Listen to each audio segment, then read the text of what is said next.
Suscríbete a nuestro canal Televicentro HN y activa las notificaciones.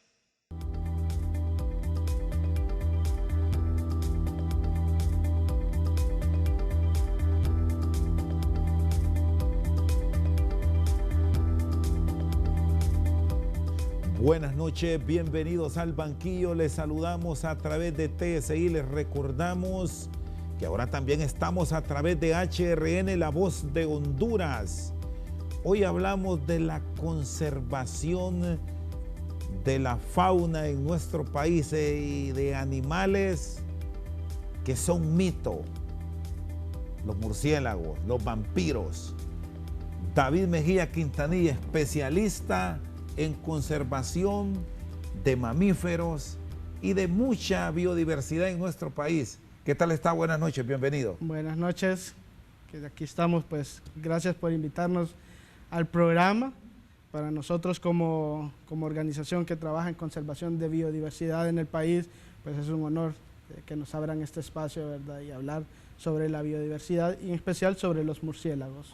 ¿Cómo entró a este mundo y sobre todo a buscar trasladar al ciudadano que hay que conservar el murciélago, los vampiros, un animal que se ve como mito asociado a hechicería, a brujería, a cosas malas? Sí, la historia como yo entro a trabajar es gracias a unos biólogos que en el 2013 nos introducen a un grupo de estudiantes de la Universidad Nacional de Agricultura al monitoreo biológico, y ahí es donde por primera vez yo entro en contacto con los murciélagos, ¿verdad? Y empiezo a ver que ya no son aquellos animales feos, ¿verdad? Sino que me empiezan a explicar que son animales interesantes, importantes no solo para los ecosistemas, sino para la economía de la humanidad, ¿verdad?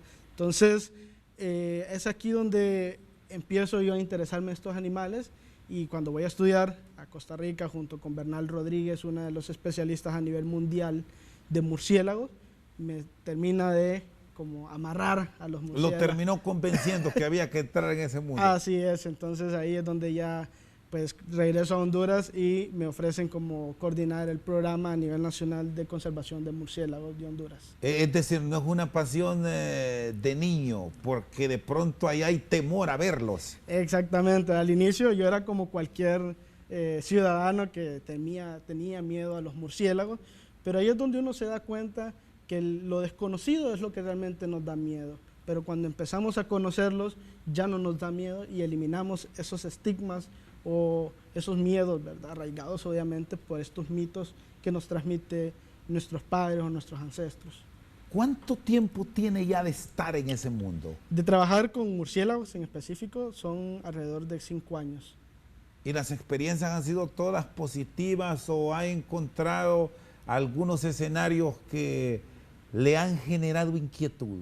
En la gran mayoría de los que yo he trabajado, termino con un buen sabor, ¿verdad? Cuando ya miro a la gente cambiada en cuanto a la percepción de estos, pero siempre hay algunas cuestiones, ¿verdad? Mitos de barrio o rurales que le deja ese miedo a uno que la gente todavía no comprende, ¿verdad? Entonces sí hemos tenido algunas experiencias malas, ¿verdad? Pero la gran mayoría, estoy diciendo que el 99% de las experiencias han sido exitosas. ¿Qué experiencia mala se ha llevado?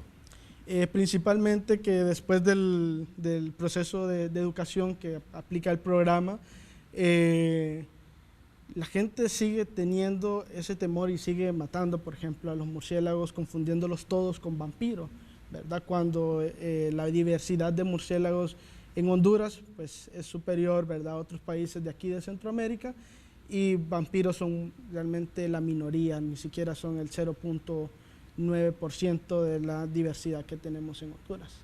¿Cuántas especies han identificado que ya ustedes las tienen certificadas y saben que están viviendo en los bosques? Porque es donde más hay y no en las casas como en algunas aldeas se piensa, e incluso en ciudades, en sitios que por circunstancias de la vida se han dejado abandonados. Según el último dato actualizado, que justo lo estábamos hablando porque es un grupo, ¿verdad?, de varios miembros, Nos decían, bueno, se mencionaba que tenemos registrado hasta el momento 113 especies de las 114 esperadas, ¿verdad?, para Honduras. ¿Dónde está la mayor cantidad de estos animales? ¿En qué lugar los han descubierto o piensan ustedes que están ahí? La mayor diversidad de murciélagos, ¿verdad?, de lo que hemos estudiado, pues principalmente el Caribe, ¿verdad?, el Caribe de Honduras, por los bosques latifoliados que ofrecen pues condiciones muy ricas de alimento, refugios por los diferentes parques nacionales que hay en esta zona, pero todavía nos falta saber, por ejemplo, todo lo que es Río Plátano y Mosquitia en sí, ¿verdad? Es el sitio menos estudiado en Honduras, ya sabemos ya sea por los problemas que hay sociales o los problemas que hay en cuanto a narcotráfico, ¿verdad?, en la zona, que ha impedido que nosotros podamos entrar en la zona y los costos que son muy altos, pero creemos que ahí, ¿verdad?, están una de las diversidades más grandes en el país. ¿Cómo esperan hacer conciencia en la ciudadanía que no los siga matando? El programa tiene diferentes estrategias, ¿verdad? Para empezar y para explicar más o menos, nos regimos por la Estrategia Latinoamericana de Conservación de Murciélagos, que esta implica 3 ejes estratégicos: educación, divulgación, investigación y conservación, ¿verdad? Investigación y conservación en conjunto. Principalmente la ciudadanía se van en los bloques de divulgación y educación, ¿verdad?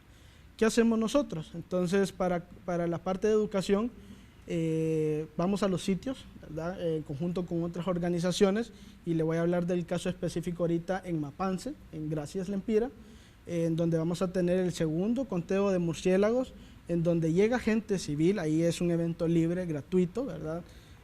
Puede llegar con nosotros y nosotros damos una charla de educación, ¿verdad?, la importancia de los murciélagos y todo esto, para después ir a campo con la gente que quiera ir a acompañarnos por la noche, y ponemos lo que es el equipo para capturar a los murciélagos, ¿verdad? Luego capturamos a los murciélagos y la gente tiene la oportunidad de interactuar más cerca de los murciélagos, ¿verdad? Obviamente con el equipo de seguridad idóneo.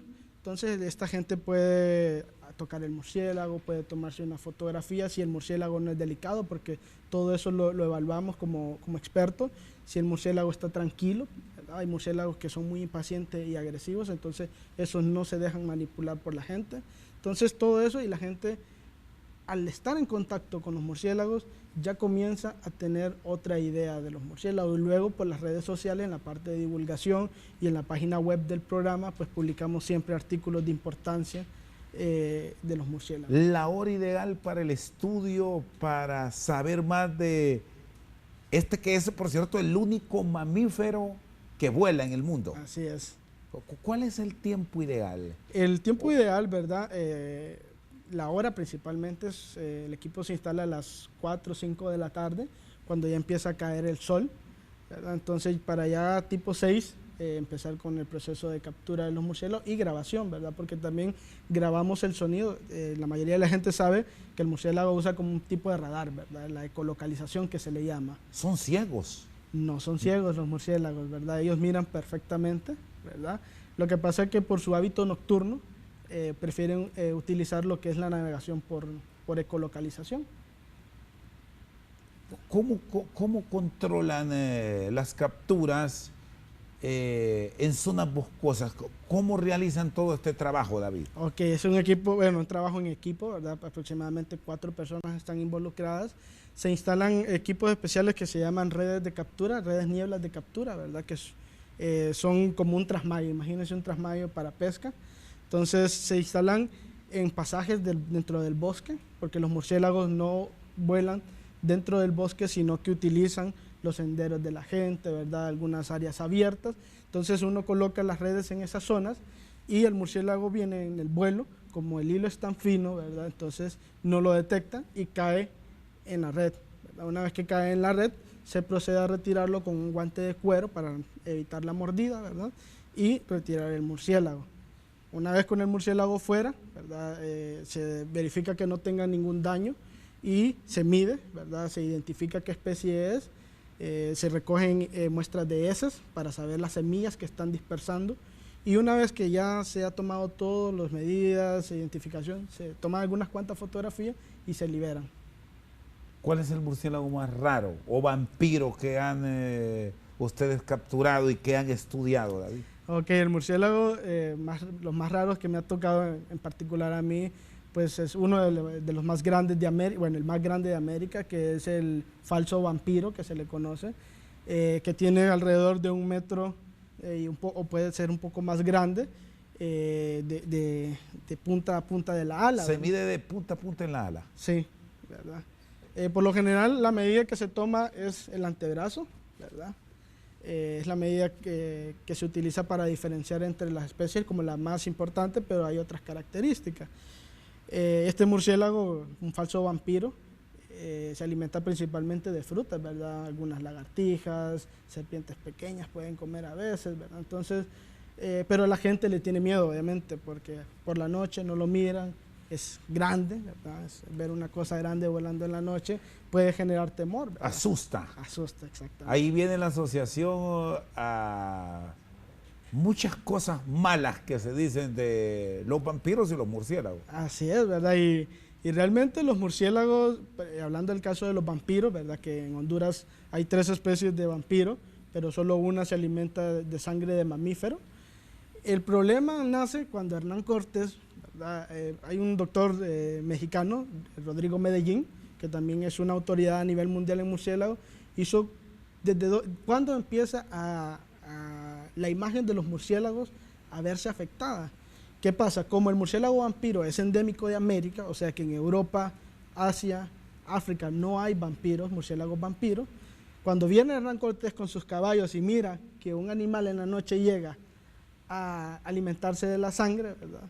Entonces se empieza a generar como un temor por parte de los españoles, ¿verdad? En aquel momento cuando venía, y cuando se crea la historia de Drácula, ¿verdad? Que es la famosa historia que todos conocemos, que se convierte en un vampiro, el escritor necesitaba algo de una manera que su Drácula se moviera, ¿verdad?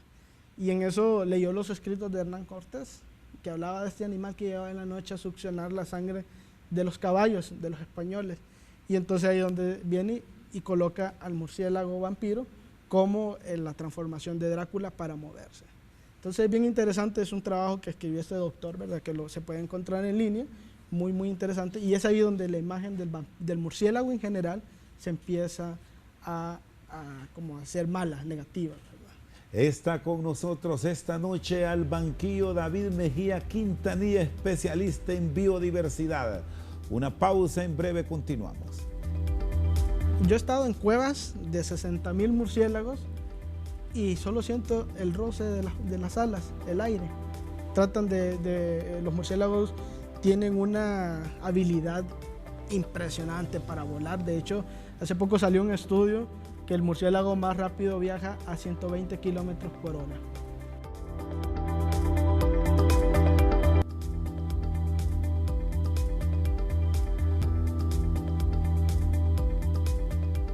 Sigue con nosotros esta noche al banquillo David Mejía Quintanilla, especialista en biodiversidad. Estamos hablando de murciélagos, de vampiros, y está esa asociación de que se alimentan también estos animales de la sangre humana. Y ahí se genera todo el temor y el espanto hacia estos animales. Así es, ¿verdad? Es ahí donde empieza a generarse este problema con los murciélagos, y en realidad los murciélagos inicialmente preferían la sangre de los mamíferos, específicamente de los venados, ¿verdad? Venados, tepezcuintle, cuestiones así, pero cuando ya viene el ganado, es un alimento que está ahí sentado, ¿verdad? En la noche, es como servirle la bandeja de comida al murciélago. Entonces ahí es donde empieza el murciélago vampiro a alimentarse de ganado. Y luego, ¿dónde ocurren los ataques a los humanos?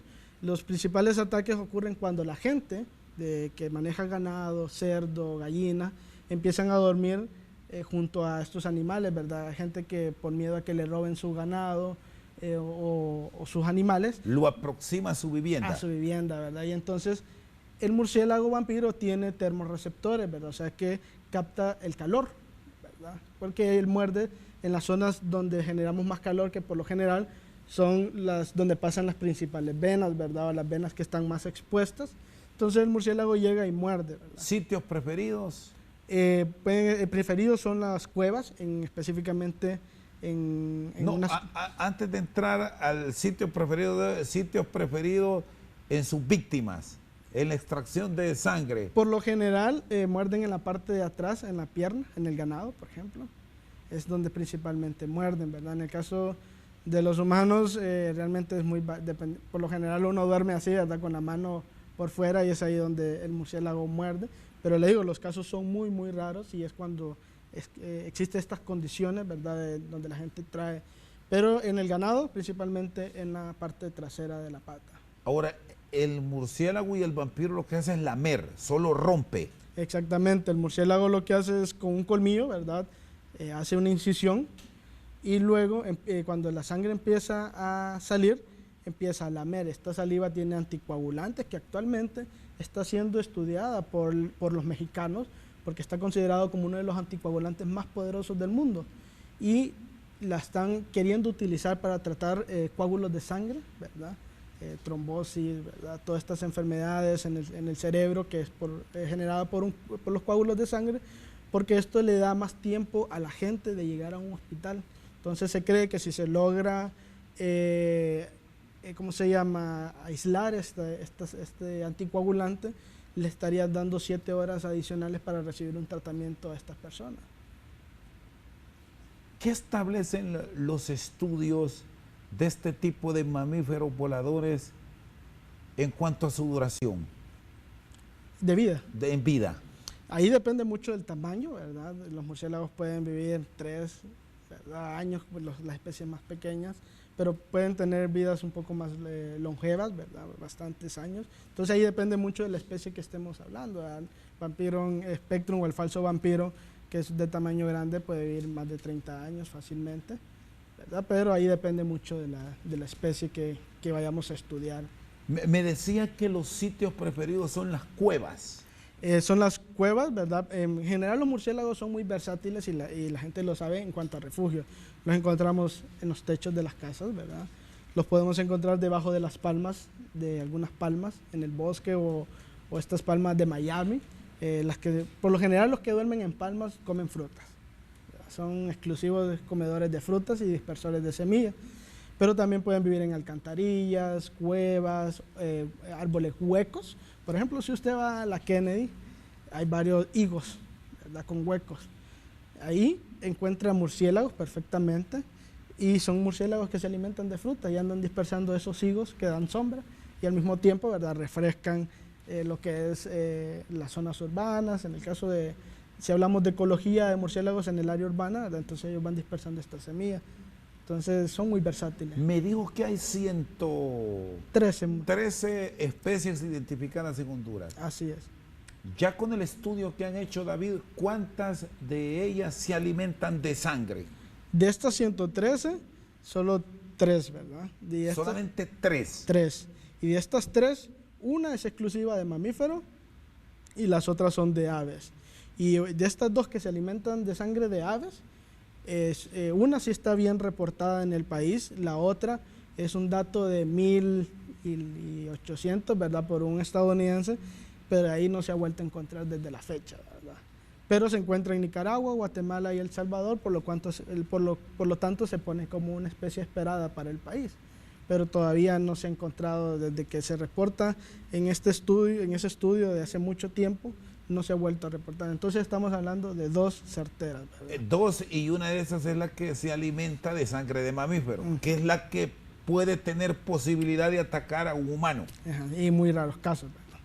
¿Tienen historias registradas en Honduras que hayan atacado humanos? Montón, ¿verdad? Ya, por ejemplo, los brotes de rabia que se dan muchas veces Ese es un punto clave, David, perdón, porque se asocia que es uno de los grandes portadores de rabia. Y realmente la probabilidad de infección de rabia por murciélago es 1 en 10,000, mientras que de un perro la probabilidad es 1 en 5,000, ¿verdad? Entonces es más probable que un perro le pase rabia que un murciélago. ¿Por qué? Porque la gente está interactuando más con los perros, ¿verdad? Uno va en la calle aquí en la ciudad y el perro anda ahí, los callejeros, por ejemplo, y todo esto. Y atacan a cualquier hora también. A cualquier hora. El murciélago solamente en oscuridad, de noche. De noche. Y por ejemplo, en las ciudades no hay vampiros. solo en el bosque, porque los murciélagos vampiros, su refugio favorito son las cuevas, ¿verdad? Entonces, donde conviven con otras especies importantes, ¿verdad? Entonces, realmente la probabilidad de adquirir rabia por vampiros es muy probable, ¿verdad? Muy poco probable, perdón. Los ataques que se da en bosque abierto hacia un humano, si se ha presentado, no. O en caso de es solamente si se ataca al animal o puede hacerlo por simple instinto de defensa. La única manera que un murciélago ataque a un humano, y hablando de murciélago en general, es si yo lo agarro, ¿verdad? Porque ¿qué pasa? Es como que yo vaya por la calle y alguien me agarre por atrás, mi instinto es defenderme. Pero caso contrario, si la persona no manipula el animal... Es un animal inofensivo. Y yo he estado en cuevas de 60.000 murciélagos y solo siento el roce de las alas, el aire. Los murciélagos tienen una habilidad impresionante para volar. De hecho, hace poco salió un estudio que el murciélago más rápido viaja a 120 kilómetros por hora. ¿Verdad? Es bastante rápido, que es un murciélago que se alimenta de insectos, ¿verdad? Entonces como le digo, son impresionantes verlos en vuelo. Entonces es muy poco probable que lo ataque un murciélago solo por atacarlo. ¿En qué cueva tuvo el contacto? Me dice con 60.000 murciélagos promedio. Ok, he estado en diferentes lugares. Bueno, cuando estudié en Costa Rica, estuvimos en un par de cuevas, por ejemplo, en Barra Honda, ese Parque Nacional Barra Honda. Aquí en Honduras hemos estado, por ejemplo, en El Hatillo, en Hato Viejo, en Catacamas, también, que tiene una muy buena población de murciélagos que están aportando un valor que no está tomando en cuenta los productores agrícolas, ¿verdad? Porque son insectívoros. Los murciélagos insectívoros cumplen un papel muy importante en el control de plagas. En Estados Unidos, por ejemplo, en cultivos de algodón, sacaron un estudio que si una especie de murciélago insectívoro desaparece, los productores de algodón tienen que invertir no millones, sino billones de dólares anuales en control de plagas, usándolo en insecticidas. ¿Qué implica usar más insecticidas? Más contaminación a las fuentes de agua, tierra, ¿verdad? Entonces, mucha gente desconoce este papel y estamos trabajando. Por ejemplo, ya tuvimos la primera reunión con los productores del Valle de Comayagua, específicamente en Ajuterique, explicándole esto, ¿verdad? Para que ellos conserven pequeños remanentes de bosque dentro de sus cultivos, ¿verdad? Para que estos murciélagos hagan su papel de controladores de plagas. ¿Cuántas especies de estos murciélagos insectívoros han descubierto en Honduras que pueden ser clave para tener incluso productos orgánicos? Ahorita no le puedo dar el número exacto, ¿verdad? Pero sí las tenemos. Pero sí y son la mayoría. Son la mayoría, ¿verdad? Los murciélagos insectívoros son la mayoría y son animales que pueden ser desde este tamaño hasta murciélagos un poquito más grandes, ¿verdad? Y los murciélagos que viven en las casas por lo general son los murciélagos insectívoros, ¿verdad? Estos murciélagos que se pueden alimentar hasta de mosquitos, que producen dengue, zika, chikungunya. Entonces, también la importancia para la salud humana estos murciélagos. No solo la parte de cultivo, sino que estos se comen estos zancudos, ¿verdad? Y entonces eso disminuye la probabilidad de que la gente se contagie de estas enfermedades que últimamente son una emergencia nacional, ¿verdad? Ya escuchamos los casos del dengue. ¿Por qué cuando los encontramos en cuevas donde han tenido estos contactos, incluso de experiencias del interior en casas, sin techo o sin cielo raso o encielado, dicen en algunos pueblos? Hay muchos murciélagos y siempre están en grupos o en pequeños colonias. Sí, ¿A qué se debe eso? Es una cuestión de estrategia de supervivencia, ¿verdad? Como son animales que no son predadores, ¿verdad? No tienen que competir con tanto alimento como lo hace un felino, por ejemplo. Entonces, es una estrategia de defensa. Si algo ocurre en el refugio, ese murciélago va advirtiendo a los demás para que huyan, ¿verdad? Entonces, eso es una parte. Luego, para protección de las crías, y para el calor, ¿verdad? En las zonas frías, por ejemplo, los grupos son más grandes para que sean más calientes los refugios, entonces se van aglomerando en estos grupos. Y, ¿verdad? Algunos, por ejemplo, son harenes, como se le conoce, donde hay un macho y un grupo de hembras. Entonces, es como el macho es el encargado de proteger ese grupo de hembras de cualquier ataque, de una serpiente que entra a los refugios a alimentarse. Entonces, este murciélago se encarga de defender ese refugio. Está con nosotros esta noche al banquillo David Mejía Quintanilla. Una pausa, en breve continuamos. Hay un grupo de personas que tiran morteros adentro de las cuevas y cuando estos murciélagos salen asustados, ¿verdad?, de las cuevas empiezan a pegarles con unos palos. Entonces, esto es lo que pasa, o por ejemplo, gente que llega a las cuevas que no están manejadas por el Estado y las manchan, ¿verdad?, o van a acampar sin ningún cuidado.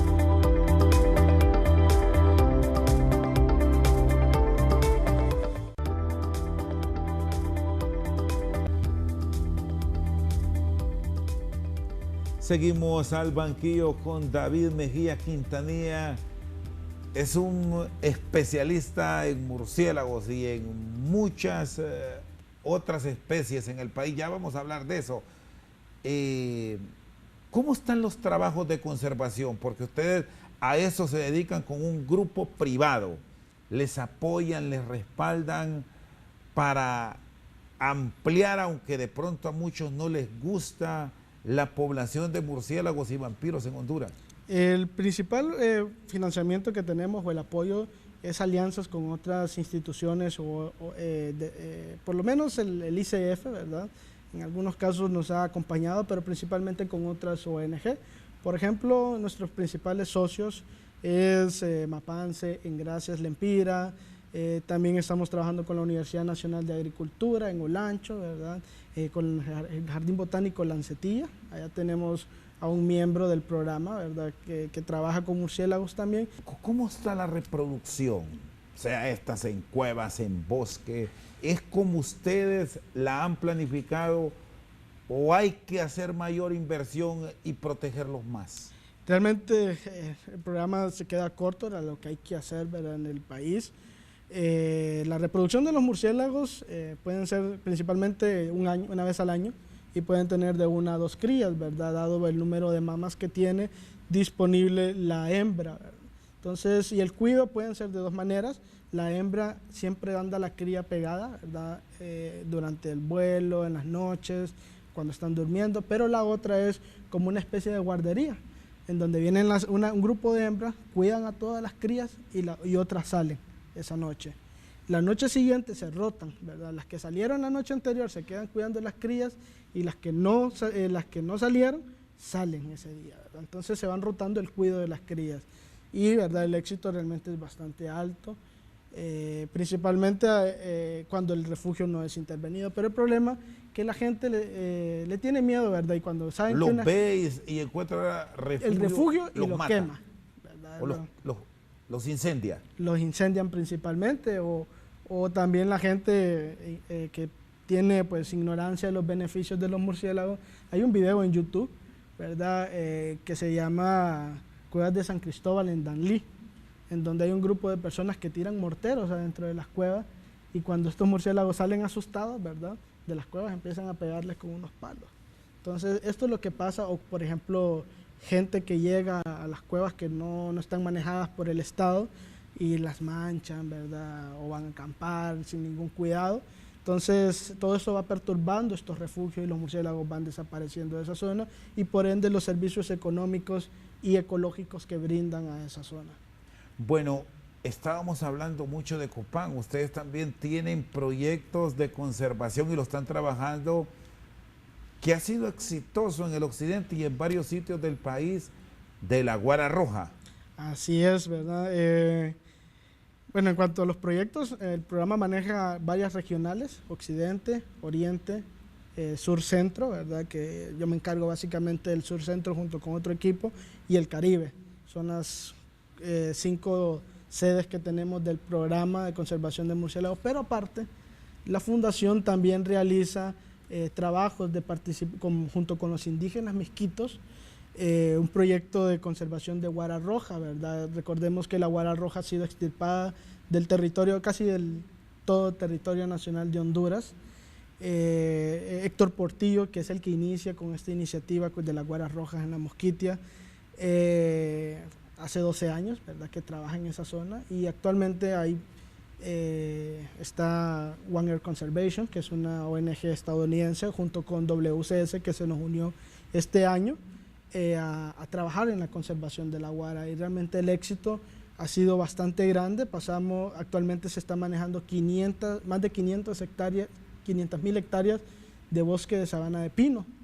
Esto ya ha llamado mucho la atención al Servicio de Pesca de los Estados Unidos y ha empezado a invertir en el proyecto, ¿verdad? Y actualmente se declaró como uno de los proyectos más grandes a nivel de Latinoamérica, que incluye a la gente en el proceso de conservación. Nosotros entrenamos a la gente para que haga monitoreo, para que haga patrullajes, ¿verdad?, en las zonas, para evitar el saqueo de los nidos, ¿verdad? Entonces son como los dos proyectos más fuertes que maneja la Fundación, la de los murciélagos y la de las guaras. ¿Se ha logrado controlar el contrabando y la venta de esta ave exótica? Por cierto, es nuestra ave nacional, la guara roja. Así es, ¿verdad? El éxito ha sido bastante, ¿verdad? Cuando se inicia el proyecto, el saqueo era del 100%. ¿Verdad? El saqueo de los nidos era el 100%. Cuando entra la fundación, ¿verdad?, junto con One Earth Conservation, se empiezan a patrullar y a anillar a los polluelos. Entonces, el éxito de ese año, porque era un área muy pequeña, fue casi, se rescataron el 100% de los nidos. Y a medida, pues el proyecto ha ido creciendo. Ahorita solo se saqueó de las 500.000 hectáreas que maneja el proyecto, el 10% ha sido saqueado, ¿verdad? Pero principalmente ya no es por el polluelo. Ahora el problema es que están comprando los huevos, ¿verdad? Los huevos, porque el huevo usted no lo puede marcar, ¿verdad? No lo puede, y lo que hacen estos contrabandistas es que los ponen debajo de las gallinas a empollarlos, y ya eso el polluelo lo venden. Entonces, ahorita con WCS y otras instituciones estamos pues viendo de qué manera se logra ese control. Con el monitoreo y la identificación de aves que han hecho a nivel de la fundación, ¿cuántas tienen identificadas que vuelan libremente y que tienen un radio puntual para su movimiento? ¿Tienen números, David? Ahorita la población de guaras, que le puedo hablar por lo menos de la guara hasta arriba, cuando iniciamos eran menos de 500 individuos en la Mosquitia, ¿verdad?, en la zona de sabanas de pino. Ahorita actualmente habrán más de 600 individuos que ya han sido volados, que han logrado volar de polluelos. Hay unos que mueren por cuestiones naturales, una serpiente se metió al nido, ¿verdad?, o la lluvia inundó el nido, por ejemplo, pero son cuestiones naturales porque nosotros no colocamos nidos artificiales, ¿verdad? Son nidos naturales, todos los del proyecto, pero además tenemos un centro de liberación, ¿verdad?, de guaras rojas. Cuando decomisan en la Mosquitia algún grupo de guaras, estas retornan al centro de liberación de Mávitas, así se llama la comunidad sede del proyecto. Entonces aquí hay indígenas, ¿verdad?, personas de las comunidades ya capacitadas en el cuidado de estas... Se puede decir que esta es una especie salvada. Todavía nos falta mucho por las amenazas emergentes, principalmente la tala del bosque, ¿verdad?, que está entrando, que es una gran problemática que en este año se ha habido de la tala del bosque, ¿verdad?, que viene entrando por Olancho principalmente, y que en varios medios de comunicación se ha hablado, y esa es la principal amenaza, la destrucción de su hábitat. Está con nosotros esta noche al banquillo David Mejía Quintanilla. Una pausa, en breve continuamos. Si yo agarro una guara de chiquita y yo la crío, ¿verdad?, esa guara me mira como su pareja. Entonces, nosotros como institución no recomendamos que se separe a estos, o se hagan decomisos a guaras que tienen mucho tiempo con el humano. ¿Por qué? Porque entonces el ave se estresa. Entonces entra en un estrés y hasta puede morir.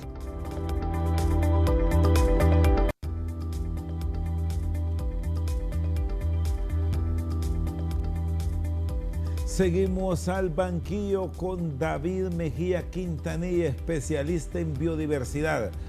Estábamos hablando de las guaras rojas, pero libres. Así es. En su hábitat natural. Las del parque de Guacamayas de Copán Ruinas, ¿cómo se consideran? Ok, eso es otra categoría, ¿verdad? Eso se llama de reintroducción o especies que han sido reintroducidas a su hábitat natural, ¿verdad? Es todo un proceso realmente y es admirable el trabajo que hace esta gente, ¿verdad? Junto con las que liberan en el sur de Honduras, ¿verdad? Entonces, son procesos de conservación que primero empiezan en una jaula, ¿verdad? Y empieza todo adaptación a vida libre y es un proceso muy lento, ¿verdad? Van y vuelven. Porque el problema de las guaras, ¿verdad? Las guaras tienen un afecto muy apegado y si tiene, por ejemplo, contacto mucho con el humano. Por ejemplo, hablando del tráfico, si yo agarro una guara de chiquita y yo la crío, ¿verdad? Esa guara me mira como su pareja. Entonces, nosotros como institución no recomendamos que se separe a estos o se hagan decomisos a guaras que tienen mucho tiempo con el humano. ¿Por qué? Porque entonces el ave se estresa. Entonces entra en un estrés y hasta puede morir. Es decir, esos programas que en su momento generaron polémica, que había que registrarla y que si eso no pasaba se las iban a quitar, era más bien buscar terminar con la especie. ¿Lo podemos entender así, David? Si el individuo tenía mucho tiempo con el humano, podrían ocasionar que muchos de los individuos hubiesen muerto, ¿verdad? Porque se estresa el animal. Y son animales longevos. Sí. ¿Hasta cuántos años puede durar? En vida libre, 50 años. ¿Y en cautiverio? En cautiverio se han registrado hasta 70 años en cautiverio. Con los cuidados, pues, como de los mejores cuidados que le puede dar a un citácido. ¿Solo tienen una pareja? Por lo general, pueden variar. Por lo general, ¿verdad? Pueden tener una pareja, pero en varios casos, por ejemplo, si se muere la hembra y sobrevive a la depresión, por así decirlo, puede adquirir una nueva pareja, ¿verdad? Pero sí, una vez que se junta con una hembra y un macho, hasta que se separen, ¿verdad? Por algún motivo, y si sobrevive a la separación, pues entonces puede adquirir una nueva pareja. ¿Hay más guacamayas en cautiverio a nivel de Honduras que volando libremente han logrado establecer estos registros, David? Sí, con el censo que hace el Instituto de Conservación Forestal, el ICF, ¿verdad? Nosotros, la percepción de la fundación es que sí, hay más guaras en cautiverio que en vida libre, ¿verdad? Y recordando que la guacamaya estaba en casi todo el territorio nacional y ahora está aislada a lo que es la zona de Mosquitia. La libre está en la Mosquitia. La libre, la población que se conocía de tiempos atrás, nuestros abuelos o bisabuelos, esa población ahora está aislada a la Mosquitia. ¿Qué pasa también con la guara verde? Que existe alguna población en Honduras, pero es más escasa. Así es, ¿verdad? Realmente el estado es más crítico que la guara roja. Cuando dice más crítico es, ¿por qué? El número de individuos, ¿verdad? Porque eso es se le llama variabilidad genética, ¿verdad? Entonces, al tener baja variabilidad genética, se están reproduciendo primas, hermanas, entre todos. Entonces hay la endogamia, ¿verdad? ¿Qué provoca la endogamia? Que si entra un virus nuevo a la población, lo más probable es que se mueran, ¿verdad? Entonces, al tener densidades muy bajas de guara verde, estas están más propensas a morir por un evento de este tipo, todas de un solo, por ejemplo. ¿Manejan estimados, David, en la fundación? ¿Cuántas están libres de las guaras verdes? Actualmente, hasta apenas hemos entrado a los territorios. El problema de que donde está la guara verde son los sitios rojos de narcotráficos en la Mosquitia. Entonces, es bien difícil acceder y es muy peligroso para el personal, ¿verdad? Entonces, apenas estamos entrando en algunas zonas alejadas y son remotas también, ¿verdad? Entonces empezamos a entrar, pero la estimación puede ser menos de 400 individuos. Es lo que podemos denominar en el bosque crudo. Así es. Entonces, casi virgen. Casi virgen, ¿verdad? Porque estas especies son, por ejemplo, algo bien peculiar es que la guara roja en Honduras es la única que hace nido en sabana o en los árboles de pino.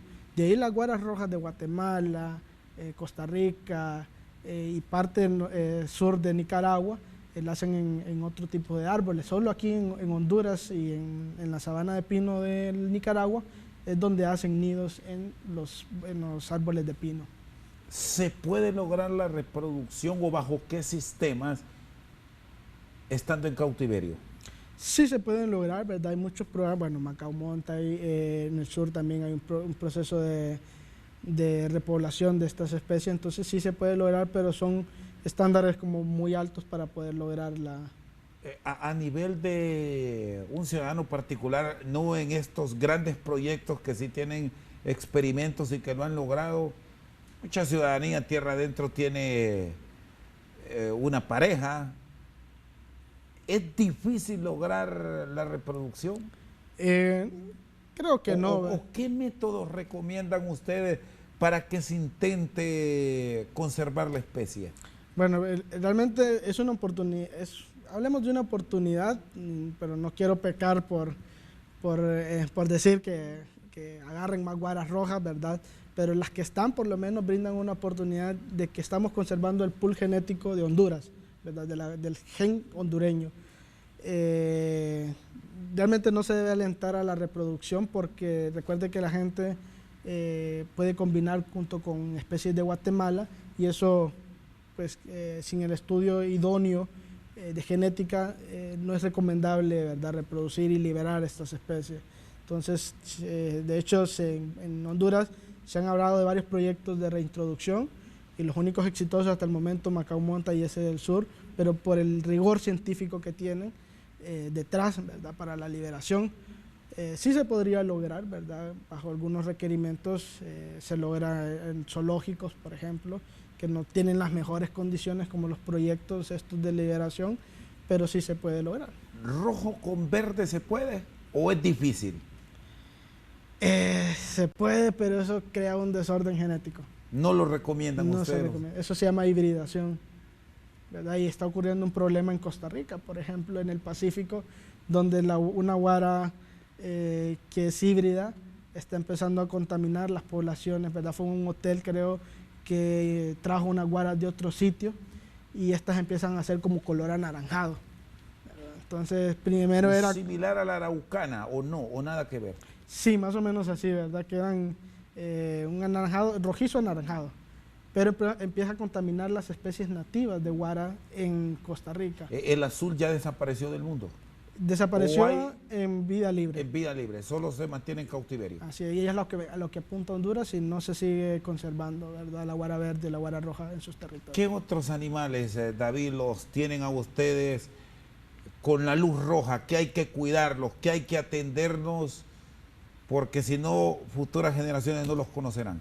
La fundación ahorita está generando un macroproyecto nos está apoyando una ONG en Costa Rica que se llama Wildlife Costa Rica, principalmente para conservar el tapir, ¿verdad? Porque genéticamente las poblaciones viables solo están en la Mosquitia y estos ocupan bosques muy conservados. También estamos con el chancho de monte, pero el de labio blanco, que ahora está restringido a la Mosquitia, ¿verdad? También el murciélago blanco hondureño, que solo tenemos en 2 sitios reportada la especie, en Honduras, ¿verdad? El murciélago blanco hondureño, este blanquito chiquito, y el jaguar, ¿verdad? El jaguar realmente es una especie que sabemos dónde está y ahora lo que toca trabajar es la parte de hacer conciencia, ¿verdad? Hay programas que eso tiene que estar el Estado aquí trabajando, programas de incentivo a la conservación de estos jaguares, como lo ha hecho Costa Rica, Belice, Panamá, lo ha hecho también Brasil, ¿verdad? Y ya tenemos que ir trabajando sobre eso porque ya sabemos el estado del jaguar, pero ahora necesitamos hacer acción. David, le agradezco. Feliz noche. Mucho. Muy amable. Con nosotros esta noche el especialista en biodiversidad, David Mejía Quintanilla. Por su sintonía, muchas gracias.